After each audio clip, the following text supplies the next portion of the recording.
What's going on, everybody? Hope you are doing good and hope that the week is treating you well.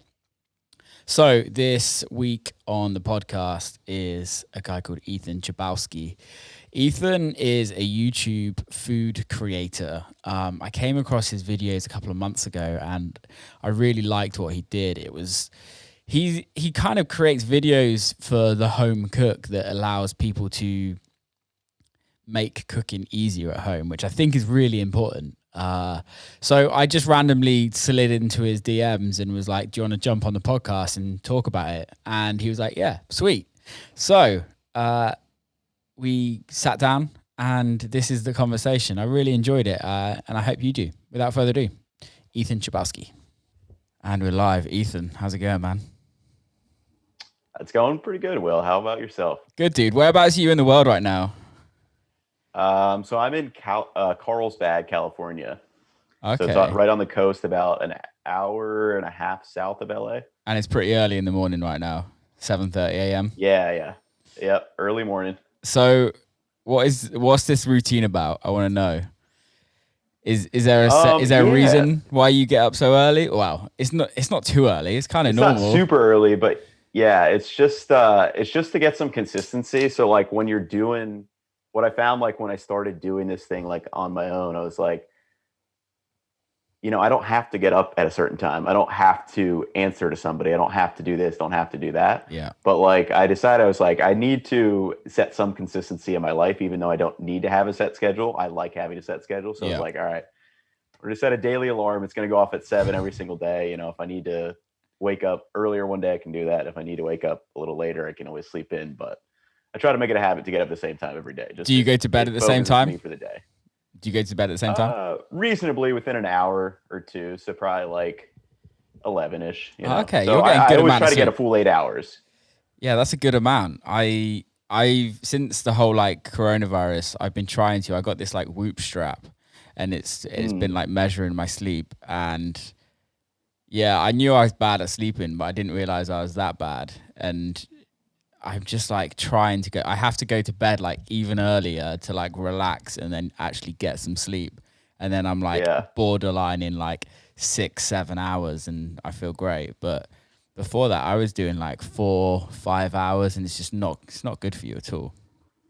Yeah, I know. I've actually never been able to do like little sleep like throughout my entire life, like school and stuff. Like people would like study late in the night. I'd be like, no, like I'll be much better if I just go to bed and I'll wake up early and study or something or get work done. But I can't stay up and like be working past like 10 or 11. Oh yeah, I guess this is just the joys of my business is that we kind of have to.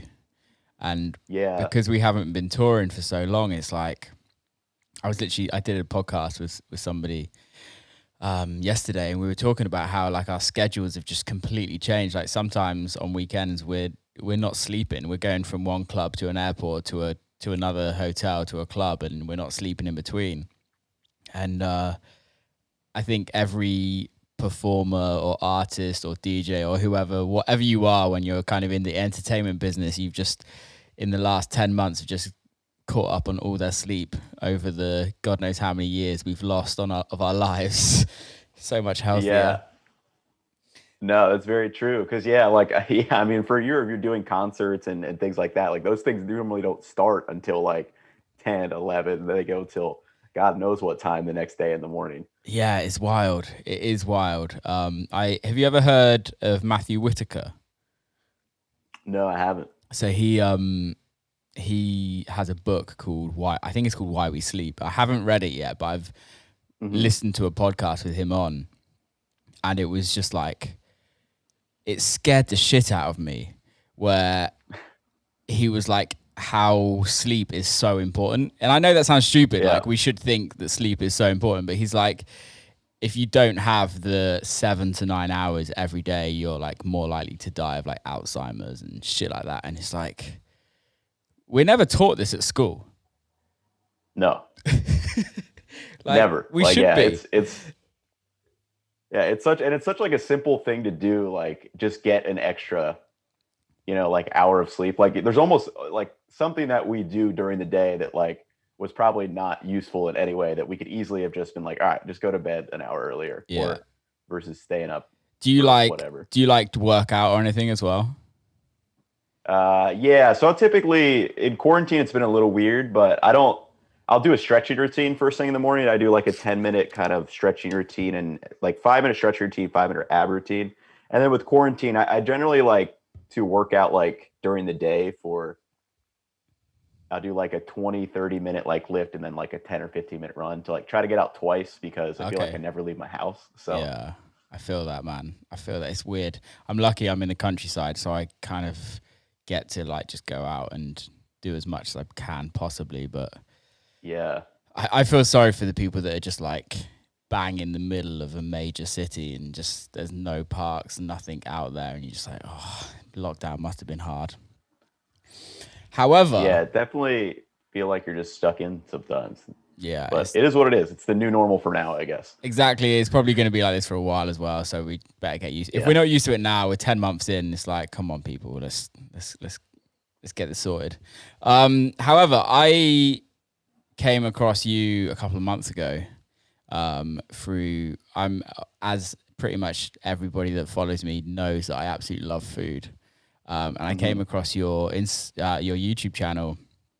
And I would just like fell in love with it. I think it was the brioche bun one that got me. I think it was that one.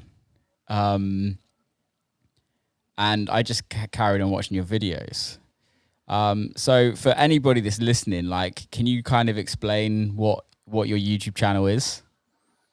Yeah, absolutely. So I run a cooking channel. It's just under my name, Ethan Chabowski, and it's all about cooking dishes, but I guess specifically kind of pandering to the home cook. Like when I make videos, I try to think about I want these people who are going to watch this to like actually make it. So I'm trying to give good instructions and also kind of help you understand the science or the why behind a technique. So not just here's a recipe, follow A to Z, but also why are we doing this? What are the differences between this technique, like a double fried French fry versus like a single fried, or why should you wash a French fry before you put it in the oil? Things like that to actually show why I'm doing these things. Because once you start understanding recipes, you become a much better cook. At least that's what my opinion is. So within my videos, I try to give recipes that people actually make, but also give a flavor of why we're doing things. Okay, so why did you start this? Yeah, so I've always been like into cooking. So growing up, my parents they weren't cooks or chefs or anything, but we always just had home cooked meals. So I was like, exposed to cooking at an early age, and then kind of took an interest in it. And just cooking for me growing up was just that fun thing to do. Like I wasn't looking back, it was probably more of like a creative outlet for me. I didn't realize that at the time. Like I wasn't into like art or really wasn't into music that much or anything. I just did sports and then I liked cooking. But then growing up, so started cooking that way with, my parents or grandparents, learning recipes, and then went to school, just continued cooking. I have a degree in accounting, and so after graduating in 2016, I started working for a consulting firm called Deloitte. It's one of the big four accounting firms. So I'm sure a lot of people know about it. Yeah. But so within that, started working for like 2 to 3 years, was traveling Monday through Thursday, basically every week on these projects, and kind of was missing cooking because I'm away more than half the week.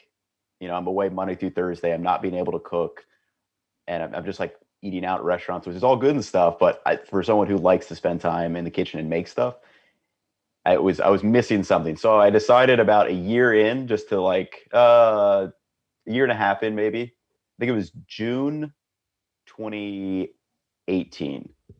I think I released my first video, and I was like, you know what? I'll just start posting. It'll be a fun weekend project when I actually am home on the weekends. And then at that time, I wasn't like, oh, I definitely want to try to do this full time. It was just like, this will be a fun weekend project. So I did that for a year, and I was like, all right, I'll just try to post one video a year, again, with consistency kind of thing. Like I like to just say, all right, I'm just going to do this, see where it goes. And in the first year, I think I got up to like 900 subscribers or something. But during that time, it was like just getting more and more tired of the travel, more and more. Like I was just like, I kind of had that moment with my job where it's like, I'm not going to be able to do this long term. Yeah. Um, I need something else. So, and this was super fun because I knew nothing about filming. I knew nothing about editing. I knew nothing about like, and I was learning the cooking along the way. I was becoming a much better cook myself. Because if you try to teach something, generally you're going to get better at it. Yeah. And so I was like, all right, I'm either going to go to grad school, get a new job. Those were kind of my two things. And then as I was going through, I was like, what if I just took like 2 years off and see if I could make this a full-time thing, instead of paying for grad school, why don't I just like invest in myself? Yeah. So that's what I did. So I quit my job in June 2019 with 900 subscribers, wasn't making any money off of it. And actually moved back. So I was living in Charlotte, North Carolina at the time. Then I was like, no, I was like, all right, I'm just going to move back with my parents because if they're cool with me, chilling there, like I'm not going to pay rent if I don't have to. So moved back in with my parents in June 2019. So a year after starting. And then I was like, all right, we're just going to go after it and see how many videos. So I just, made tons of videos, at least 2 a week. A lot of weeks I did 3 a week, and then continued that for basically the entire whole year, and got up to I think like 20,000 subscribers. So, but this was through probably I'd made like 150 some videos, and then my buddy was moving. He had just got done with dental school, was moving out to Carlsbad because he has his rotation here with the Navy for the dental. And I was like, yeah, like, let's just go. Like I was making some money. It wasn't great, but it was at least something. And I was like, all right, so I can do this and then probably pick up a part-time job, cover rent and basic, living expenses will be cool.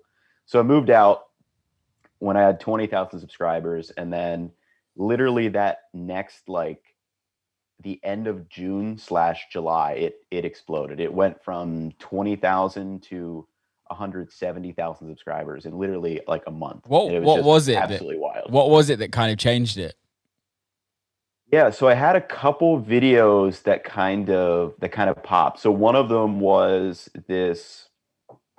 I called it like a recipes remaster, but basically I take a recipe from some kind of popular either a YouTube chef or maybe a regular chef or YouTube cook, and kind of look at their recipe and then take those components and then think about how would I make this, because that's what I do with my recipes. I look at recipes, but then I'm like, how could I make that a little bit better? How could I make it faster? How could I change the flavor? How could I change the texture? Something like that. Yeah. And I did this one with Adam Ragusi. He had this oven fry recipe. And there were a couple, it's a really good recipe, but there was a couple things that I was thinking about that I had learned through other videos I'd done. I was like, I could apply this to this recipe. So I think one of them was adding vinegar to the boiling water. It's going to help strengthen the actual like French fry potato, because I wanted them to be kind of thin, more like, McDonald's, I guess, style French fries, like a little bit thinner. The one his videos were much thicker, kind of like thicker pieces, kind of like steak fries or roast potatoes. Yeah. And so just kind of breaking that down, and then showing his recipe, showing the differences between our recipes, kind of the differences in the final product. And that was one of the ones that really popped.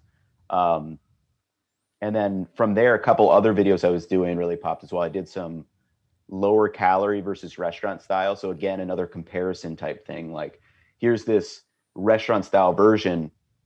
How can we make that into a lower calorie version that still tastes good? So maybe, because for me, like healthy eating and cooking, it's not something that it doesn't have to suck, like you can make small changes in recipes to give you a lot of satisfaction, even though it's like a healthy or like a lower calorie option. Yeah. So those couple of videos just exploded. It seemed like everything I released that month, like, did well. It was wild. Were you just like waking up going like, what the fuck's going on? Oh yeah. Like cause like after making I'd made literally like 160 videos. Yeah. And like, I mean, got some growth, but like, I didn't know how much, like, if this was good growth or bad growth, or this is just how slow it is for everyone. Because I was like 2 years in, and yeah, it was wild because I didn't expect the slow and then just spike. I kind of expected, just slowly going up a little bit more and more and more. And then instead it just spiked. It was absolutely wild. Yeah. Every day I would like look at my analytics and I'd be like, I got like 5,000 subscribers in a day. That's crazy. And it took me 2 years to get 20,000. It's wild, isn't it? How it's that viral life. It's how everything is nowadays, right? You can be doing the same thing. It's the same in my industry. You can be doing the same thing over and over and over again for God knows how many years, and that one thing just kind of picks off, and then you're kind of in it for the long term. So when did it get to the point where you're like, this is actually a job that I can survive off and keep going and keep growing? Yeah. So, I mean, it was that month because, like I said, I'd already started making some money, and then I was literally, so I'd been in California for about 2 weeks, and I still had savings because obviously I'd saved up rent and I hadn't gone to grad school. So I had that money set aside. So I was just on the part of like looking at various kind of part-time jobs I could pick up. And then literally when I was just about to like start going to some places and like filling out applications or whatever, it just spiked. And then I realized I was like, yeah, I mean, based off what I made in these like couple weeks, I was like, as long as I continue some of this growth, like even like some of it, I'll be at least able to survive, because I didn't want to get a part-time job if I didn't have to. Yeah. I wanted to keep focusing on the content, trying to do it full time, make it better, make more involved videos and all that. So so let me get a little notification that I turn off.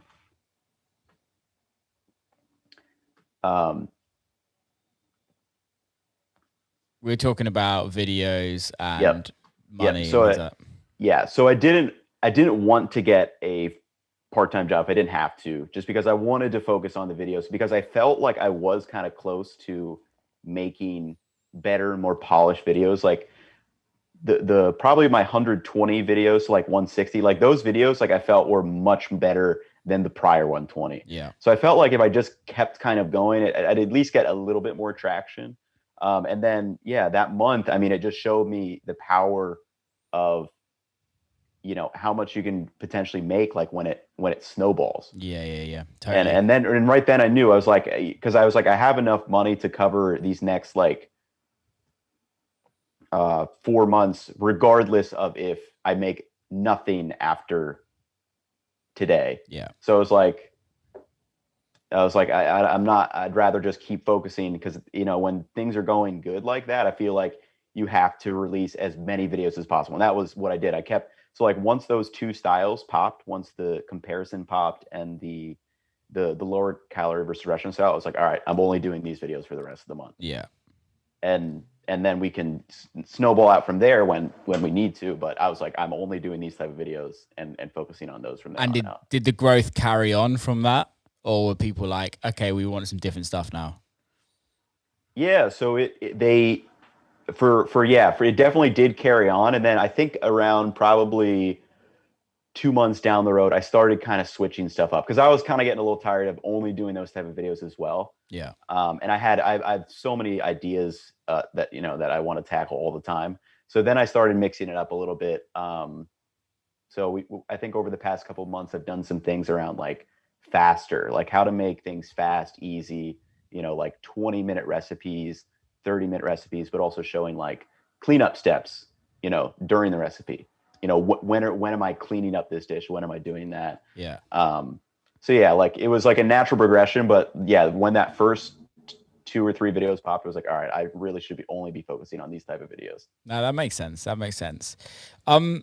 When you were like in the process of from full-time job to doing this, and you said you like saved a bunch of money to go to grad school and everything like that. Yep. Were you investing in the videos? Were you like, running ads? Were you doing anything like that on what you were doing, or was it literally just like pure organic growth that got you to where it was or where it is Yeah, now? all organic. Like, yeah, I haven't done any like ad pushes or like bot followers or anything Oh like that. yeah, Because there is like when you're getting into like the social media thing, like I didn't even realize that was what people did, but yeah. a lot of people do. Um, and yeah, I was like, I didn't really know how it worked, so I was just like, I'm just gonna post normally and see what happens, because I was like, for me, it just seems very scammy. Like, even if it does work, if I like purchase like followers on Instagram or something, I was just like, does that actually like work? I was like, it feels like I'm just wasting money. So yeah, it was all organic. And then like when I was, working at Deloitte, it was just I just tried to make the videos a little bit better each time. Just Yeah. I was watching videos about Premiere Pro, how to edit, how to film stuff like on Skillshare, just trying to like get as much information and then just create stuff, not worrying about too much how it looked. Like, yeah, I want to make it look good, but I wasn't overly worried about like this has to be perfect. I was just like, just keep going, one video per week while you're working, and then obviously when I quit, I try to go to 2 to 3 videos per week, and just over that time, I mean, if you do something that many times, it eventually will just get better. It just has to, doesn't it? Otherwise, you should just quit if it doesn't get any better. Yeah, exactly. So when you're filming, obviously you have to learn how to do all of this, which like I've done some filming stuff and some editing stuff. It takes ages to learn these like kind Yeah. of skills.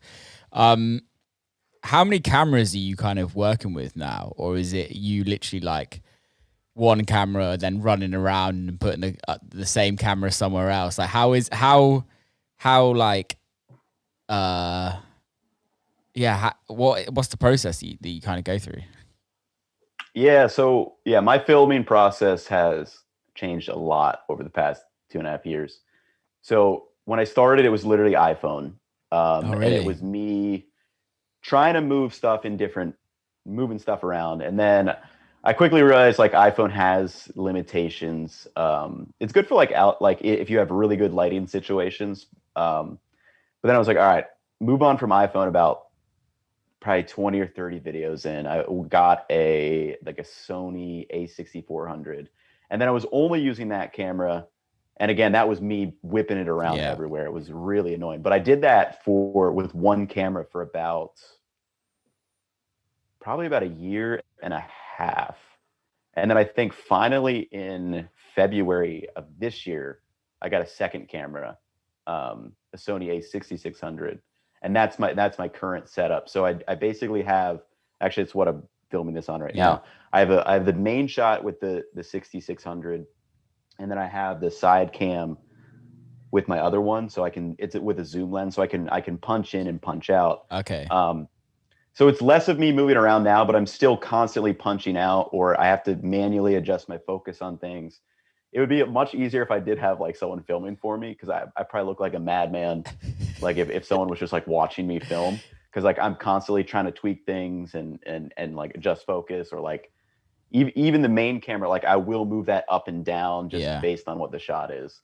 I So guess it's a at the lot end of of the like micro adjustments, but I'm not running around as much I anymore. guess at the end of the day, it's your full-time job, so it's not like you've got all the time in the world, right? Yeah, yeah, yeah. So I realized I was like, I can't be whipping one camera around all the time. It's like I got to get two, so I can at least punch it with different shots, because it videos kind of get stale if it's just like one face on like shot over and over. At least I think so. Like that's why I wanted to add a little bit of flavor with different focal lengths and stuff. But yeah, I'm in a decent groove now, because I tried to systematize how I shoot, Yeah. because that was one of the things when I started. I was like, how am I going to shoot this? And like, I'd ask myself that every single time, and then it would take way longer Yeah. than I expected. So what's your process of shooting now? Yeah. Do you want like the entire like end-to-end video Yeah. process, Yeah. Yeah. like ideation Yeah. to? Yeah. Definitely. I want to Yeah, go from yeah, like research to like, okay, you wake up one day, I want to make some tonkotsu ramen or something like that. yeah, yeah. Absolutely. So kind yeah, I kind of go through like my ideation, then my research phase, my scripting, like what I actually want to shoot, and then filming, editing, and then just I guess editing, publishing. So for ideation, I have a couple ways that I track ideas. Like I'm constantly getting ideas, like through watching YouTube videos, reading cookbooks, or whatever. And I just try to capture them whenever I can. So I have like a couple apps on my phone, Notion and Todoist, where I'll just like jot down an idea, I'll get it to it later. And then those ideas will go into like a main kind of just like Google Drive or another Notion page that I have, or just sit in this ideas list. And then generally I'll like pick out this idea from this ideas list. I'll pick something out. And with my ideas, I generally try to think about how this is going to be applicable to the home cook, because I mean, there's a recipe for everything out there. So Of course, yeah. I have to think about how do I want to do it differently, or build upon existing recipes, or make it a better product or whatever. So then that's kind of my sticking point. So if I'm picking, for example, I'll do a hash brown recipe, since this is what I'm filming currently. Okay. I was doing these McDonald's style hash browns. There was a couple good videos online, but I wanted to try to think about how to make it easier for the home cook. Basically, my idea was, how can I make a version they take from the freezer, and then, you wake up in the morning, you take this hash brown from the freezer, you pop some oil down in a pan, you pan fry it, you have a McDonald's style hash brown in like 10 to 15 minutes. Yeah. So there's my idea that I want to try to, for the video. So then from there, I'm like, all right, how do I get this? So then for this video, I had to do a lot of testing, because I wanted to use as little like extra ingredients as possible. I wanted to stick to like potato, salt, oil, and then maybe if we need to mix in like egg, flour, we can do that. So from there, I started doing research. I go to resources like The Food Lab by J. Kunji Lopez Alt. It's a great book, kind of explaining the science of cooking. Another book that I reference a lot too is On Food and Cooking by Harold McGee. And those are kind of my research sources to actually kind of help understand what's going on. Okay. So in The Food Lab, I used kind of the ideas behind double frying French fries, which is a video I've also done. So using that kind of prior knowledge of what I learned there, I try to bring that to this hash brown. Yeah. So then from there, I was like, hash browns, you can either par cook them in oil, you can par cook them in water. And then you can form them with just that. You could just form them from there with salt, or you could add egg, you could add flour, you could add cornstarch. So basically I wanted to try all these things. So yesterday morning, I whipped out a ton of different batches with all these like slight modifications, and kind of trying to find the one that I thought was best. So are you filming all of these at the same time, or like? This one was a little different. I kind of went down a rabbit hole. I didn't think I was going to test as many things as I was going to test. So I have like a couple clips. I was like, I should probably film this. Or I should at least show the final product. So I have some shots of like all 9 variations, like on like, a baking sheet, but I didn't film everything. Sometimes I would normally film that. But I kind of went down a rabbit hole and like just got lost before you could even like, I was in the zone just making stuff. And then I was like, shoot, I should have probably been filming more of this than I did. Okay.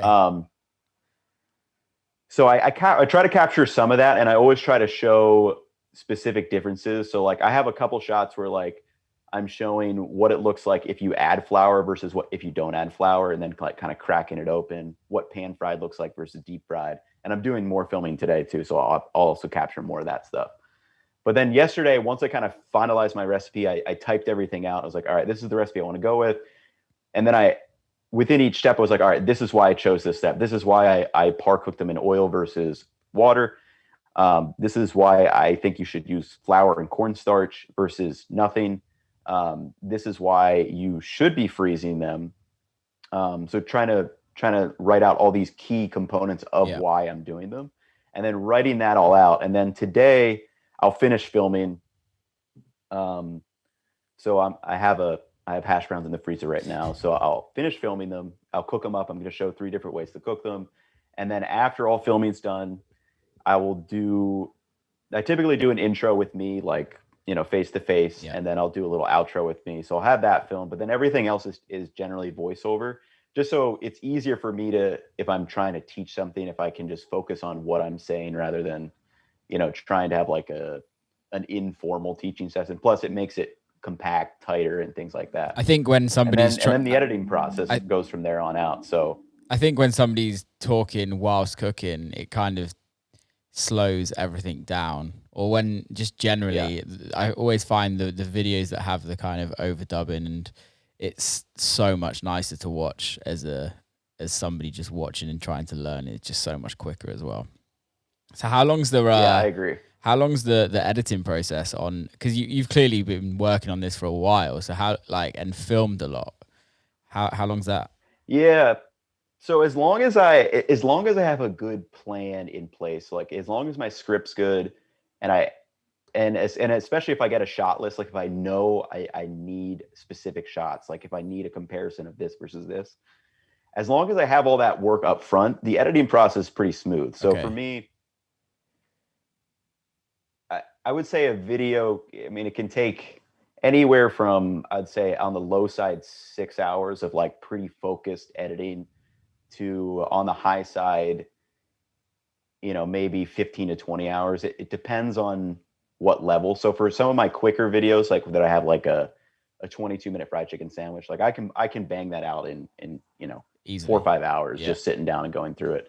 For the Thanksgiving turkey video I did the other week, I mean, that took me probably 25, 30 hours of editing, just because there was a lot of charts, there was a lot of graphics and extra things that I tried to add to it. So it kind of depends. After I do like a big editing video, then I'm like, all right, I want to do a very simple video. Yeah. Have you ever thought about getting somebody else to edit, or has it always been for you that you're like, I want to do everything myself? I want to kind of be in full creative control over it. Yeah, that's something I've recently been considering. I like the editing and I like learning about it, but I also realize I'm not the best editor. Like there's definitely people better out there than me. I think my value add is more on the food side, right? Trying to think about how these recipes can relate to a home cook, how we can make them faster, less ingredients, or healthier thing. I think that's really my value add. Yeah. So that's actually something I've been thinking about, is to look at getting an editor, because I'm just a self-taught editor. Like I'm not, nothing I do is better than someone that also could have been editing for 2 years or maybe 5 years, 10 years, So for me, like the editing, I don't mind it. I like it. I like the process. But at the same time, I realize I could probably make more videos and focus on the cooking side of things, which is the part I enjoy more. So it's something I've thought about, but yeah, we'll see over the next couple of months. Takes time, I guess. It's that progression, isn't it? Especially with the finances, that you also got to pay somebody that's pretty good or get somebody on board, and it takes time to find that right person as well. And sometimes it's just easier just to do it yourself, I guess, right? Yeah, that's kind of like where I am now. Like, yeah, like I was thinking maybe I probably start at like a trial basis. Maybe, hey, we do one out of two videos this week. I'll edit one, you edit the other, and kind of go from there. So like that's kind of what I'd probably have to do as a trial run, just to make sure it fits well, make sure their editing style kind of matches what I'm trying to do. I guess also you're still going to have a big part of it, because you still have to do the overdubbing of it and everything like that. And I take it you do that after the editing?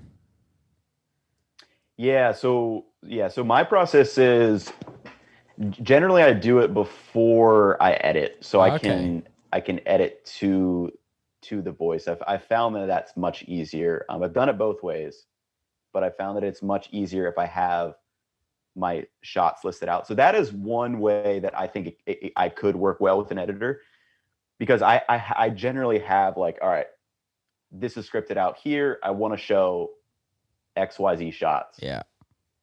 So in that sense, kind of the workflow that I developed would make more sense to be able to hand off to an editor and have reasonable success, hopefully, in the first couple of videos. That's great, man.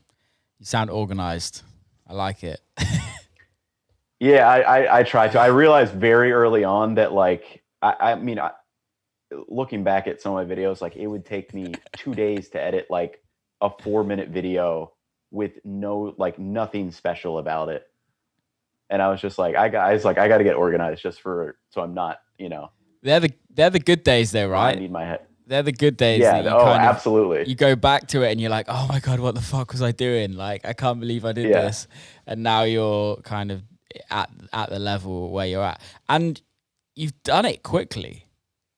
If you think about it, where your career is now compared to where it was 2 years ago, you're on another level. What's the plan to keep? Is it to keep going, or is there other plans on doing other things, or where do you want to take things? Yeah. So, yeah, for me, it literally feels like I'm just getting started. Yeah. To be honest, I love that. So there's a lot of things that I want to do. So obviously, focus on YouTube. I'm not going anywhere anytime soon. But at the same point, I do realize that, like, it could be a short-term thing for me. Who knows if, like, people are just like, yeah, I don't like this Ethan guy anymore. I don't like his food content. I don't think that's gonna happen anytime soon, man. Come on. I really don't think it's gonna happen. Yeah, I don't plan on it too. But, like, long term, it's like, like I was trying to think of it, like 5 years down the line, like, do I still see myself doing just YouTube videos? Definitely not. I'll definitely be doing other things. So other things that I want to start is a cookbook for sure. That's one of the projects that I have some loose outlines of stuff I want to do, but then I also want to move into some other businesses around food. So, I'm passionate about sharp knives are one of the most important things for people to have in the kitchen. So I've had thoughts about maybe doing, opening up like a knife company or other cooking utensils and things like this, because like I know there are all these other brands out there, but, like, at the same time also realizing, like, I could open this too. Like, if Misen is promoting their knife, and they want YouTubers to show it off, like, why couldn't I develop my own knife brand and just promote it myself? I totally agree. I think what's the joys of the 21st century with social media and YouTube and everything like that, we can all create businesses using our platform to promote it and not rely on anyone else to promote it. Like, you're at the point in your channel where if you get people to sponsor your channel, then why can't you just sponsor yourself with your own businesses? You can sell your own book, you can sell your own knives, you can sell everything, and in the grand scheme of things, it's a business. You've got to make money, and you've got to make a living, and you can kind of just heighten everything by using that platform that you've built and you've worked so hard to kind of get on. Oh yeah, completely agree. And plus, for me, like, the whole business thing is very fun. Like, the journey of actually making that business, like, I was already thinking about like knives, for example. I was like, how do you design it, and how do you, because it's like your baby, like, that you bring, to life, versus just promoting someone else's. It's no, like, this is something that I made. Like, I was there the entire process. Like, you can talk about it better than anyone. Yeah. So, like, yeah, for me, it's something I definitely will be doing over, the next 6 months to a year, is trying to figure out how I can start up kind of these other businesses that I'm passionate about. Cause, like, for me, it's like a fun thing, Yeah. like to create a knife, like, company or brand, and be able to give input on how I want things designed, like that. For me, that's just fun. There's a local knife maker near me, called Nuku Knives, and I'm probably going to go and do like a knife making course with him, because he does like courses on like how to like be a blacksmith and kind of forge knives. And I find it really interesting. Have you ever been to Japan? I haven't. That's one of the countries I have on a short list that I want to travel to when I'm allowed to travel. It should be at the top, man. If you're into Yeah. knives, at Tokyo Fish Market, I can never pronounce it, so I'm not even going to try and pronounce it. But they have all the knife makers there, and they are literally just Oh like, yeah. yeah, they're just making knives all day, and you go out and through the fish market, which is like through loads of different streets.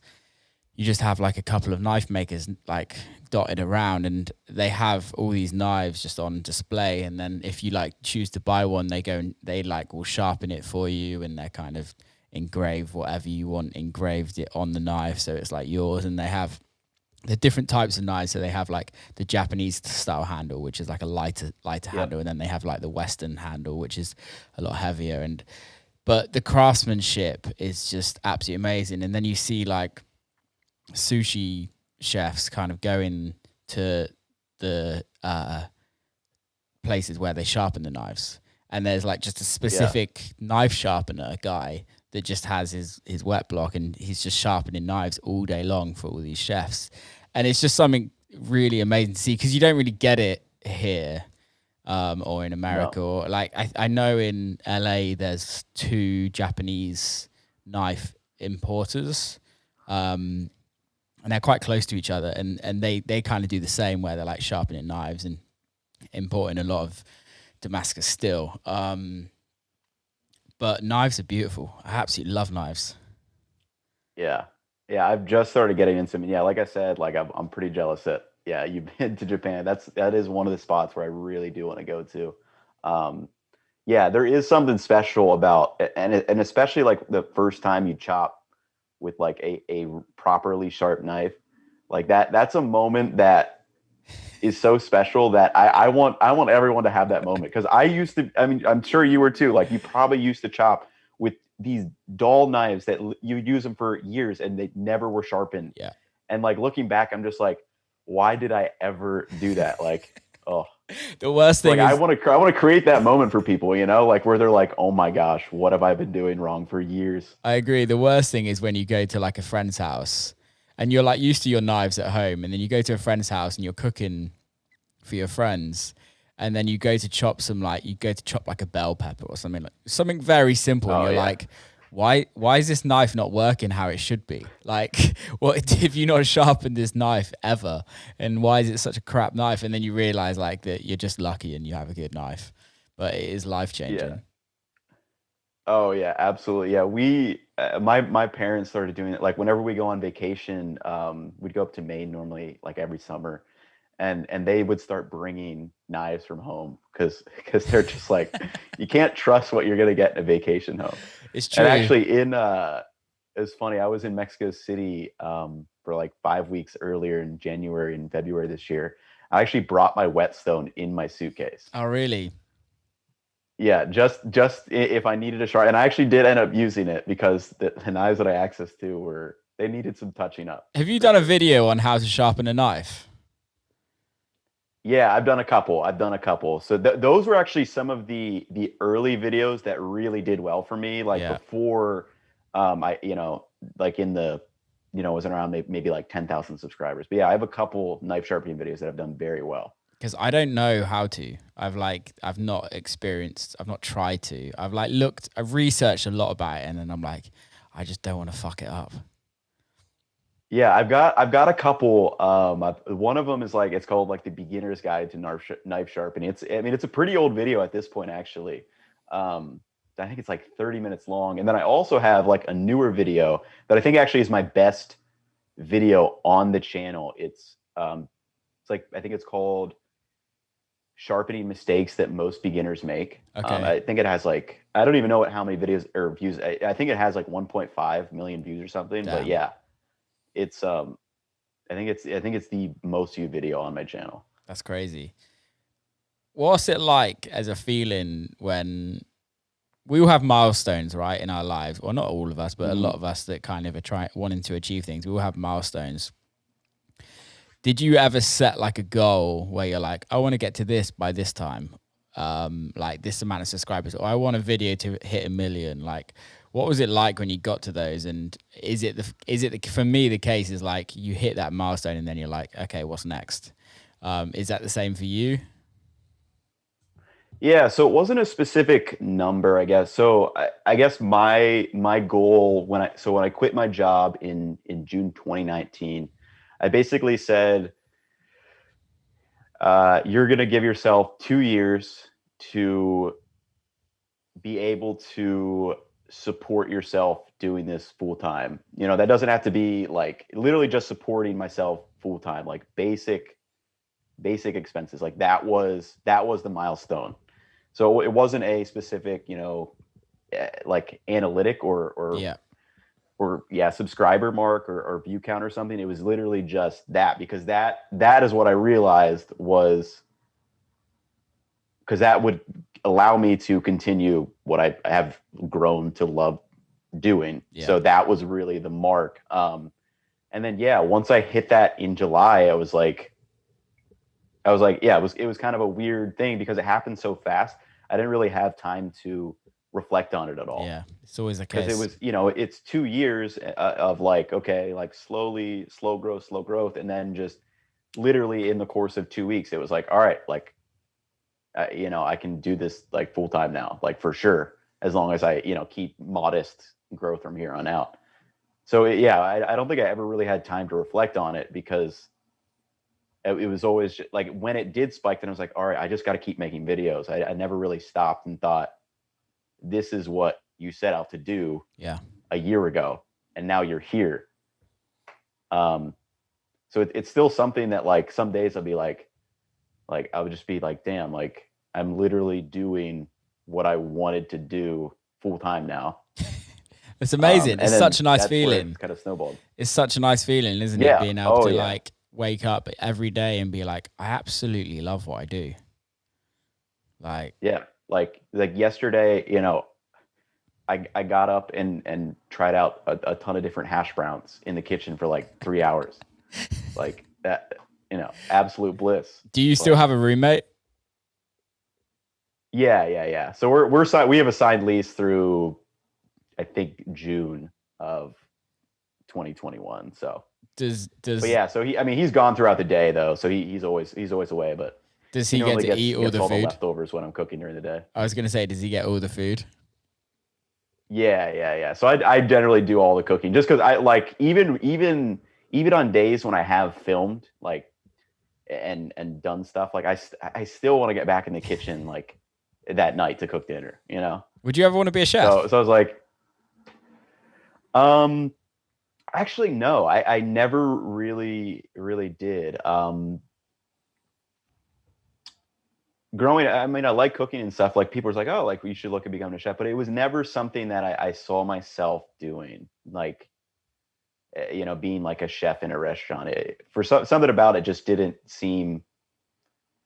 I don't know. It just didn't seem like, because for me, I think I like the experimentation of cooking, which, like, I guess you get to a point as a chef where you can do more experimentation with your menus and you're kind of setting that stuff, but it takes a long time to get there. And I didn't really view food as like an actual something I could make a lifelong career out of, when I was growing up.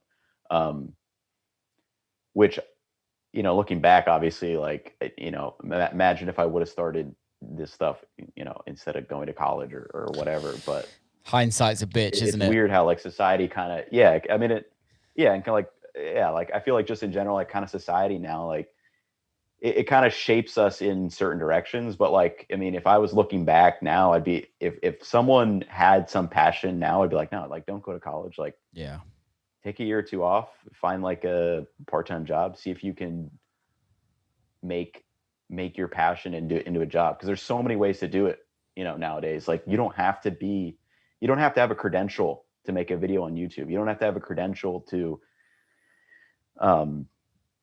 make art or release whatever. You can just be, I'm just like a normal guy. Like, there's nothing special about me. I just happen to say, I'm going to do this. and give myself enough time to do it. And eventually, good things can happen. I love that. Love that. So obviously I live in America as well, and I'm not when coronavirus isn't going on. And when I moved to America and started traveling a lot, I realized how much people eat at restaurants in America and like take out food, and kind of like the fast food culture is on another level because you can just get everything delivered in your house. I'm kind of come from this almost from what I can imagine the same sort of background for you, where like home cooking is just so important. And like I love cooking with my family. I grew up cooking with my mum. My mum taught us everything when we were growing up. My dad can't cook for shit, but it's fine.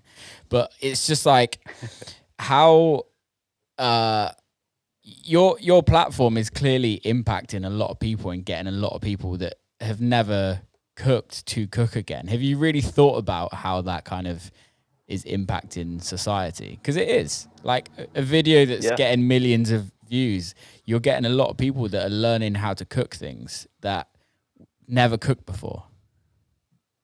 Yeah. So yeah, because that's been one of the missions. So I'm kind of the notion, like, my favorite thing about cooking is that it can be whatever you need it to be.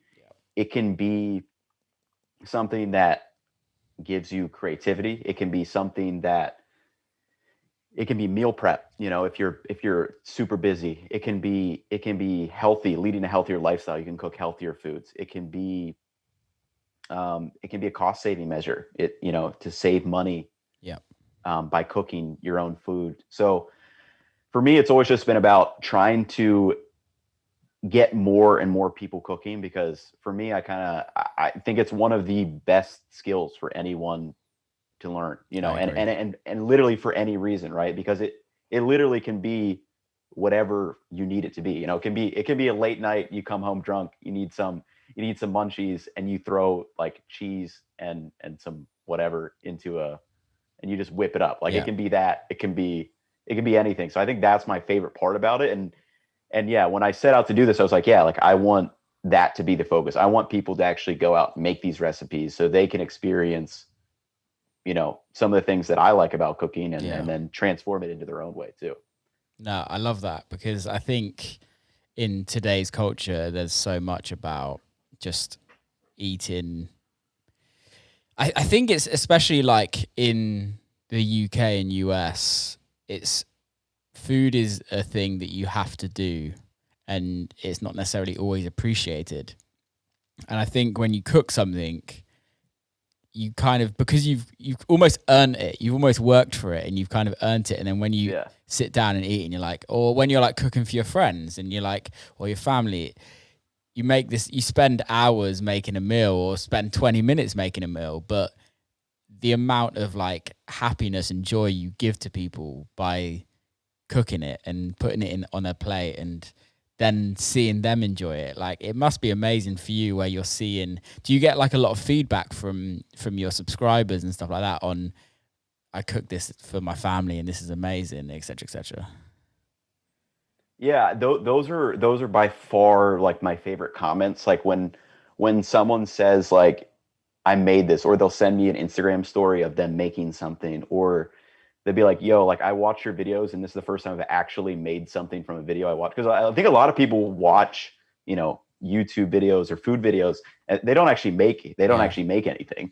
So like, that's what my focus has really been on, is like, I want you to make this. So I'm going to try to make it in a way that it seems approachable, or like, so you can understand it. Because those are literally my favorite comments, when I get people that are like, yo, I made this for my family, or made it for my friend, or made it for myself. And they're like, it was amazing. It turned out, exactly like you said it would. So I love getting those comments. Yeah. And I'm sure, I mean, do you have like how did you get into cooking too? You said your family and stuff cooked. Like, do you get that kind of same satisfaction when you create stuff? Yeah, man. For me, when I'm cooking, I'm kind of similar to you. Is like, well, I don't know, because what I do with music, I'm always in front of a screen. I'm always traveling. I'm always people always like trying to contact me on my phone. Like it's just nonstop all the time. And when I'm cooking, I don't have any of that. I can put on a podcast, I can listen to some music in the background, or I can just do nothing and just concentrate on actually cooking. And like if, let's say for instance, I've got like a load of friends coming over for dinner, I love like the day before waking up and going, okay, what am I going to cook for the guys tomorrow? And like writing it out and planning it on my phone, going, okay, I'm going to cook this. Let's find a recipe, and then get all the ingredients, and then I'll make it, or something that I know how to make and kind of improve, or like, okay, I want to do a ramen tonight or tomorrow. Like, what do I need? I've never done tonkotsu, so let's go get some trotters and kind of let's start making the broth, or like a chicken broth or something like that. And for me, it's the whole process. It's seeing it from like start to end, and then people enjoying it afterwards.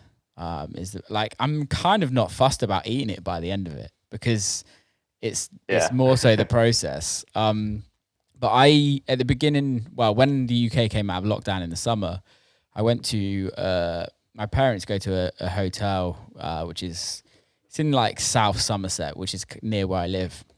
It's called Lacanda on the Weir. And the chef there he's a kind of a self-taught Italian. He's Italian, but he's self-taught. And I got speaking to him, and then he invited me to go and like learn to cook with him for a week in the summer. And so this is in like a hotel restaurant.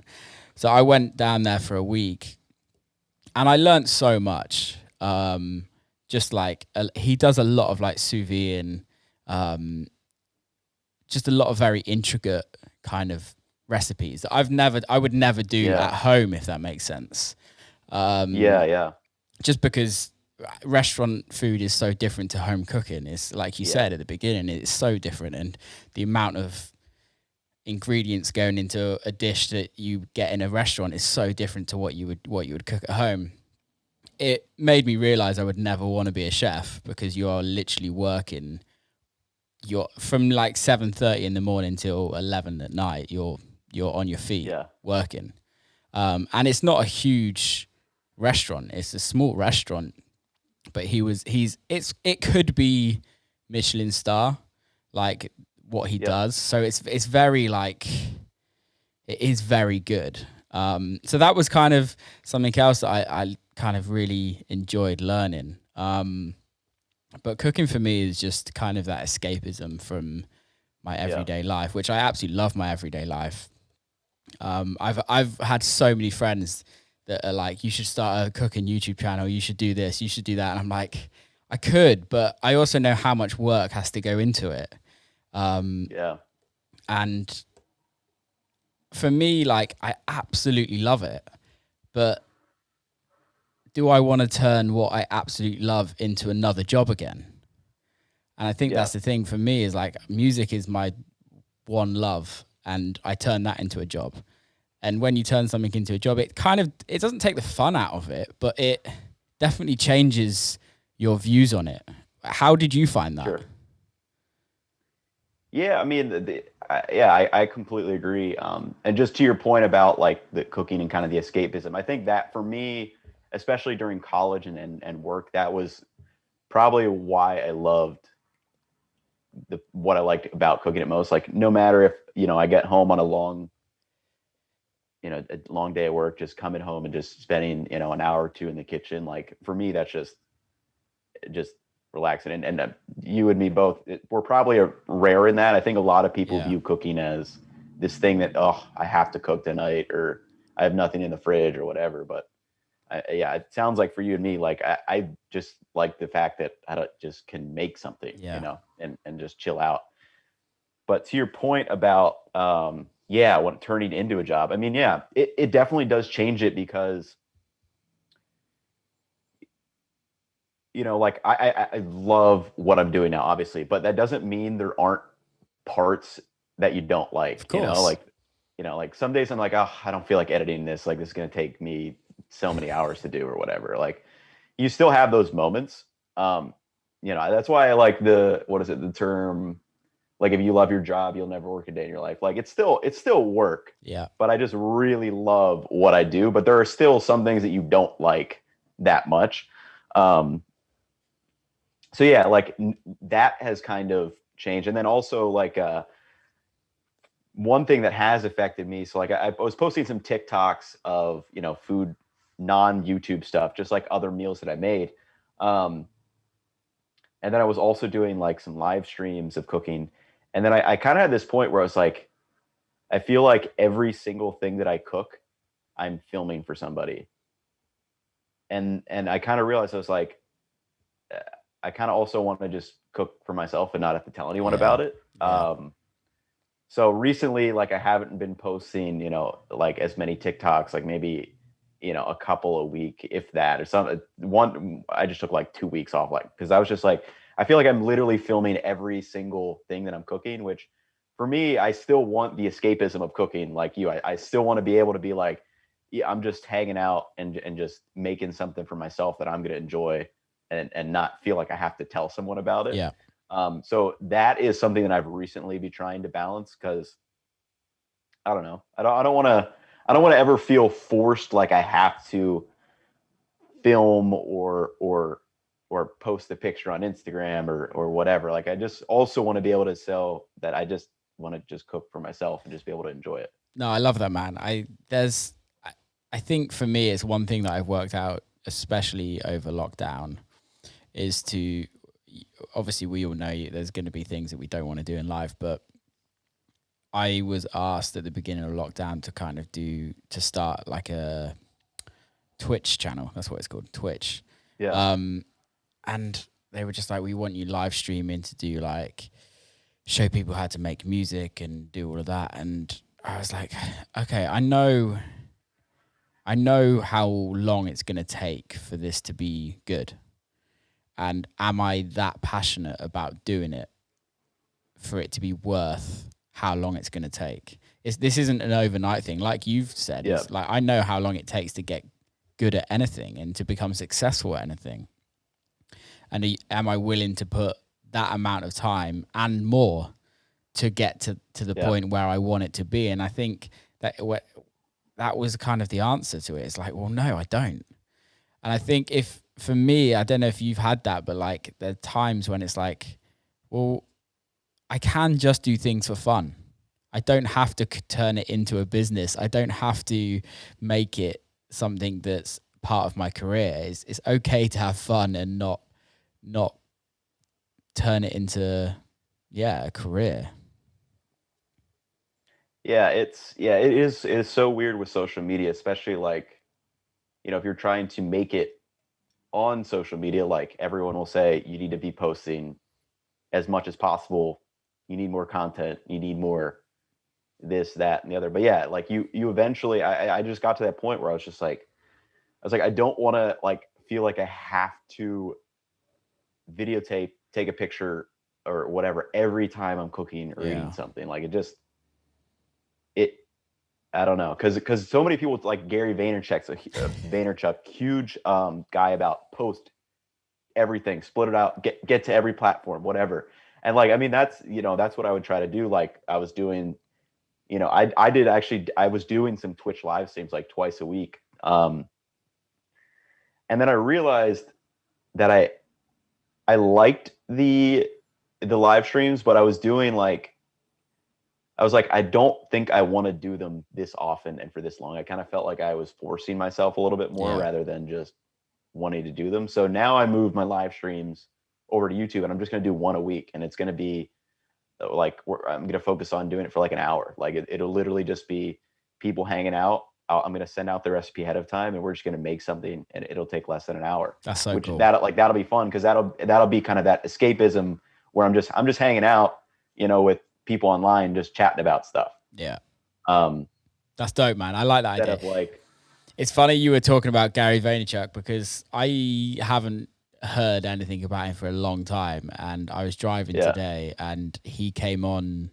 I used to listen to his podcast and he came on, and it was literally talking about how much content you should post. And he was like, you should be posting like at least 15 items a day. And I'm like, fuck me. Like, how? Like, I don't have 15 things to talk about in a month that's that interesting for people to like want to be. And I'm like, that is why he's so successful in that lane, in his lane, because he is just willing to put that much work and effort. Obviously, he's got a huge team around him, but it would be a different story if you had people filming for you, if you had people editing for you, if you had like a development team, if you had like a development kitchen. It would be completely different for you, right?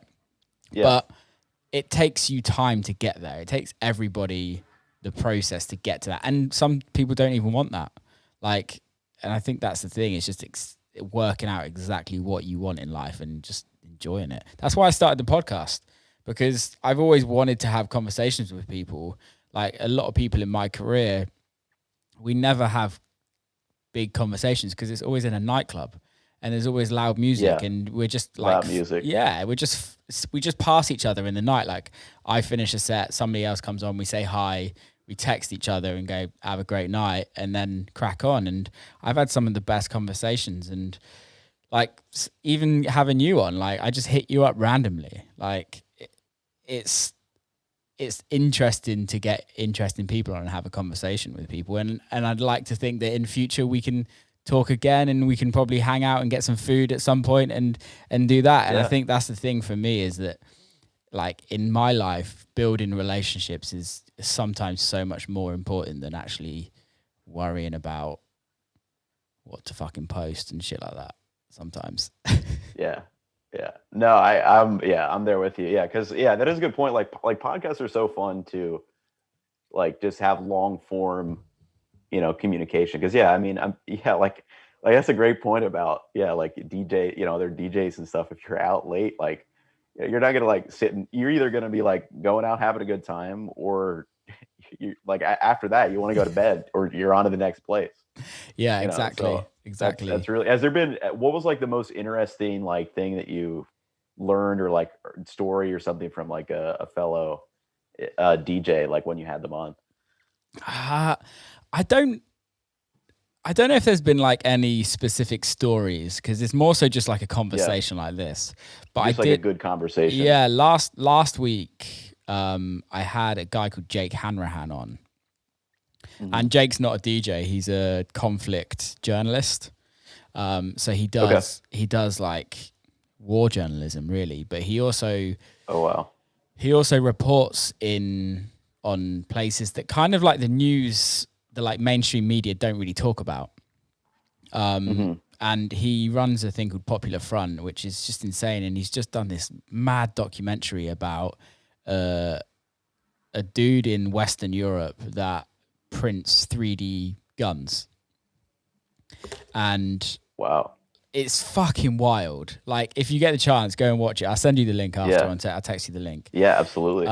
And his channel has always done really well, but that video that he's just released has almost been like what you had. It's like had like 300,000 views in like a week, and it's just like, it's mad. But I really enjoyed the conversation with him because I know nothing about it. I know nothing about what his world is, and I'm not a huge fan of like mainstream media. I don't follow the news. I don't follow politics. I'm not really that type of person. So finding out that talking to somebody that's like been in the wars and met like insane people was like super interesting to me. Like for me, when I've got music people on, it's just nice to catch up because we haven't caught up. But like it's like it's like finding out your process and learning how your process is. It's so interesting to me, and that's why I absolutely love doing it. Really. Yeah, it's a good point about the podcast because you'll bring together people that otherwise like you'd have no business talking to, in like your day-to-day life. Like exactly. How are you going to meet was it James Hanrahan? Like how are you going to meet him? Yeah, never. I'm never going to come across him. You'd never run into him like in a hotel lobby or something and strike up a conversation. Like the podcast is that medium where you can bring people together from two wildly different, areas and have like a just interesting conversation. Yeah, I had Kat Adele on, which I don't know if you know who Kat Adele is, but she's like a food Not writer. sure now. She's like a food writer. Okay. She's married to fuck, I always forget his name. I've got to find this out because it's gonna annoy me. Kat Adele. She's married to Mike. This is gonna annoy me. He was the executive chef at Alinea in Chicago. Okay. Mike Bagel. Not sure the name. Mike Bagel. Okay. Yeah. But she was like a writer, or she's a writer for Vogue. She used to work for Eater in Eater LA and in New York, and kind of do a lot of food channels on YouTube. And like again, it was just amazing to talk to her and talk about we literally just spoke about food for like an hour and a half. It was like just really nice. But yeah, podcasts. There's something about podcasts that I don't get that feeling where it's like, oh, I have to do it. Like the editing of the video at the end is long, but it's nowhere near as long as yours, to be fair. And I'm not a great editor as well. I'm just teaching myself. So it's good fun. Yep. It's good fun. So food wise, what is like your, date night, you're cooking for your partner, girlfriend, boyfriend, whatever. Yeah. What's like gonna be the like, or you're cooking for your friends, whoever. Like what is the go-to where you're like, this is gonna blow them away? Oh, this is always a tough question for me. It really depends on the situation, I feel like. But for probably like a date night, I'd go. I think really well cooked steak is always going to be a winner. Like that's an easy kind of layup, for sure. And then, but to pair that with like some nice sides, so I really like nice like vinaigrette salad. So maybe like a Brussels sprout salad, something I've really been into recently. And then maybe for a carb, like a little either risotto is kind of fancy, but it's also very like luxurious and what would you? But it's easy to make too. What which type is like of the risotto? Best part. For me, like risotto is something that it's always a spur of the moment what I actually decide to put in it. So I usually start with just a basic white risotto, with broth and then the butter and parm. But then I like to add little things on top. So maybe like some roasted like vegetables. Like, I mean, it's fall now, so I'd probably do like some roasted like sweet potatoes and just like crisp them up really nice and kind of like sprinkle them on top. And then just like having those three kind of components, you've got like the beefy meat, it's fatty, it's juicy, but then you've kind of got your lighter component that helps like balance out with like the vinaigrette of like a nice salad that balances like the other two kind of heavier components. So I feel like that's a good one. And then if it's for like family or friends, like I just love cooking like Mexican food. So, okay. Like, for me, Mexican food like is one of the best group foods because it's easy to make. You can make a variety of toppings. You can please anyone. So actually, on our way out here, we stopped in Denver at my brother's house. We did just cooked up a bunch of Mexican stuff. So we did poblanos con queso, which is basically you put manchego cheese inside a poblano, cut the top off, and then throw it over coals, and then heat the whole thing up, chop it up. There's your topping. Then we also did like carne asada. We did some chicken, and then just like a bunch of fresh salsas, accoutrements, and like other things that are just like fun to make. So like if it's a group setting, I'm probably always going to lean towards Mexican. Yeah. Just because the variety of flavors and you can please everybody. But for date night, like I feel like a steak and like a risotto or maybe a little pasta, like a basic like pesto or a cacio e pepe, like something basic, but that's just made very well. I feel like it's always going to do good. What cut of steak do you go for? I'm probably partial to New York strips. They're probably my favorite. Also, I just like I like the balance between the fattiness of those. I know everyone talks about filet mignon. I don't think it's that great of a cut of steak personally. Like it's very tender, but I feel like it's not as flavorful. What yeah, about you? I kind of agree with that. I do love a fillet. When I was at the restaurant, learning to do some stuff, Yep. we sous vide filet mignon, but like it was like a thick piece. It The was whole. the whole, the Yeah. whole piece. And then we made Café de Paris butter, which I don't know if you've ever made. Have you ever made that?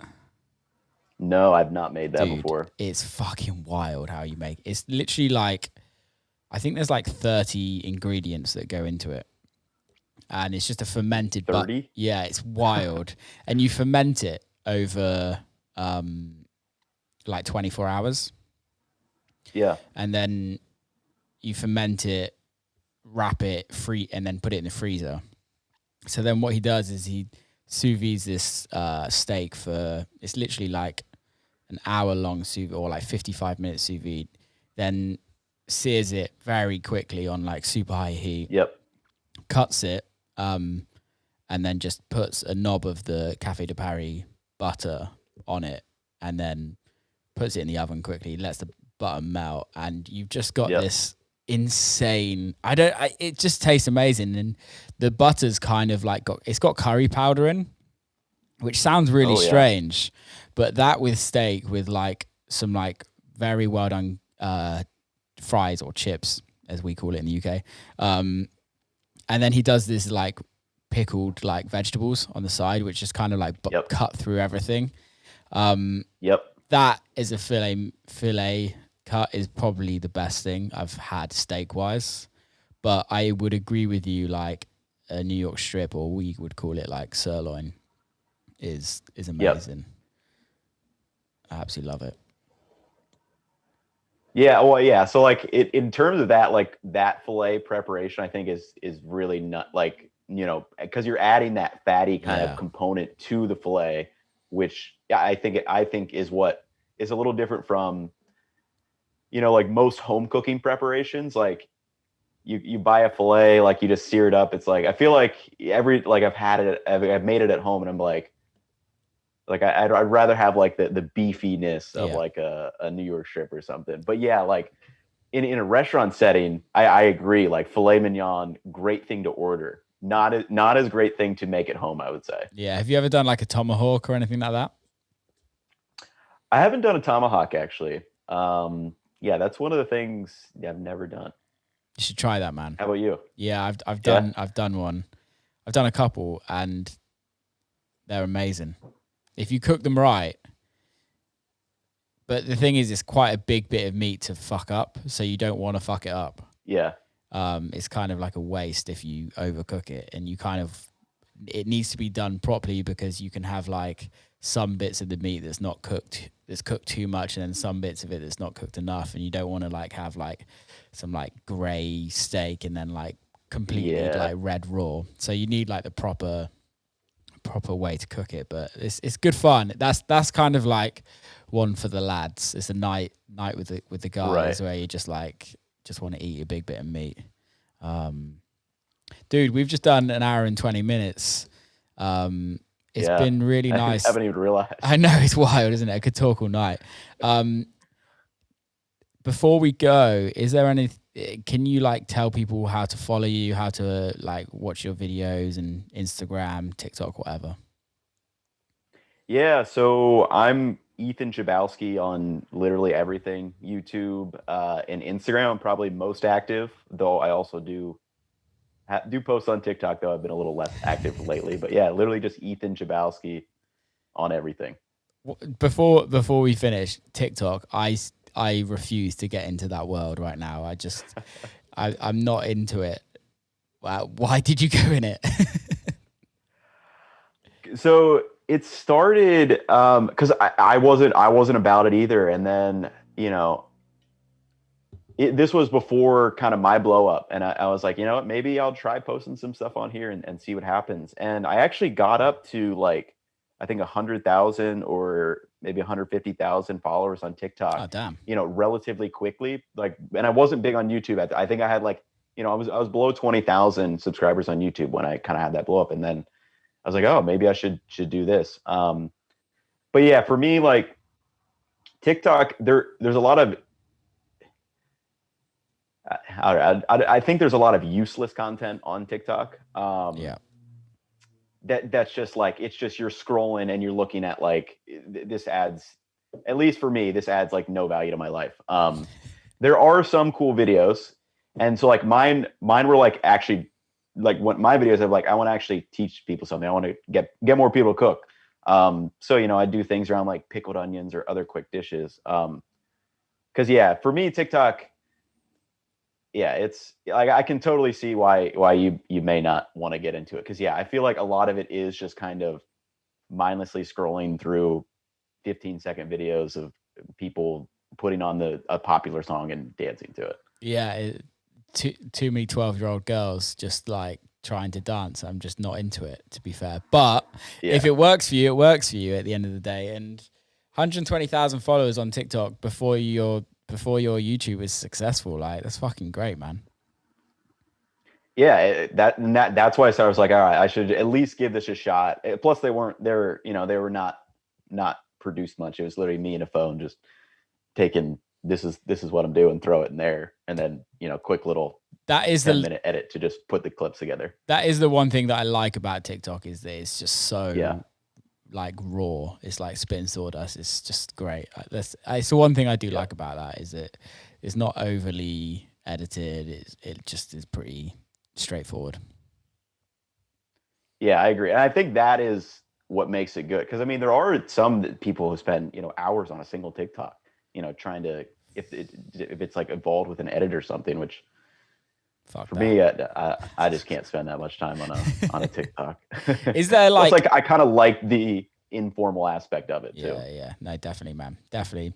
Right, dude. Thank you so much for coming on. Go follow him, everyone. Go watch his videos and go get cooking. Keep safe, and hopefully catch you soon, man. Thanks. Yeah, I appreciate you reaching out, and it was great to talk to you, Will. Big love, man. And that's a wrap. I love that. Loved talking about food. I hope you all did as well. It was really nice to get away from the music for a podcast. And I'm going to be doing more of these, so would love it if you could hit subscribe and review in the bottom, and share it to all your friends. And yeah, keep safe. Have a great one. Big love.